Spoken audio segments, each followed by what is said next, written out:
ଯୁଗରେ କନେଇ ଲବଣୀ ଚୋରି କରି ଖାଉଥିଲେ ଗୋପୀମାନେ ତାକୁ ଧରିବା ପାଇଁ ତାକୁ ହାଣ୍ଡିରେ ଗୋଟେ ଲେଖା ଘଣ୍ଟି ବାନ୍ଧିଦେଲେ। ଆଉ ସେମାନଙ୍କର ଉଦ୍ଦେଶ୍ୟ ଥିଲା ତାଙ୍କୁ ଯେତେବେଳେ ଲବଣୀ ଖାଇବେ ସେ ଘଣ୍ଟିଟି ବାଜି ଉଠିବ ଆଉ ସେମାନେ ତାକୁ ଧରିବେ। କାନୁ ଲବଣୀ ଖାଇବା ପୂର୍ବରୁ ଘଣ୍ଟିକି କହିଥିଲେ ଏ ଘଣ୍ଟି ଚମଡ଼ା ବାଜି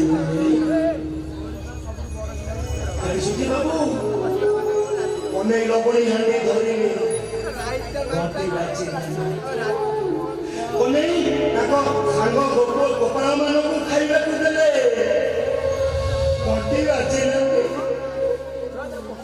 କନେଇଙ୍କ ହାତରୁ ହାଣ୍ଡିଟି ତଳେ ପଡ଼ି ଫାଟିଗଲା ଘଣ୍ଟି ବାଜି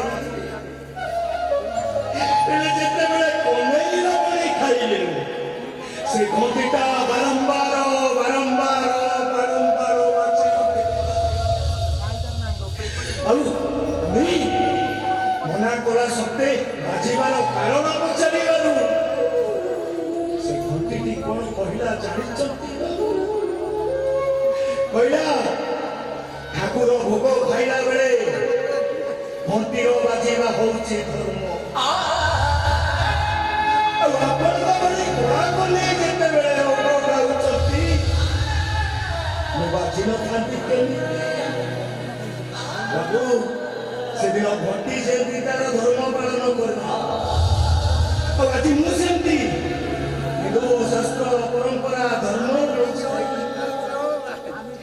ମୋ ସ୍ତ୍ରୀ ପାଇଁ ଘଣ୍ଟି ଆଉ ମଙ୍ଗଳସୂତ୍ର ଦେଲେ ଯଦି ମୋର ଉପହାରଟା ସୁଖ ଦେବା ବଦଳରେ ଦୁଃଖ ଦେଲା ତାହେଲେ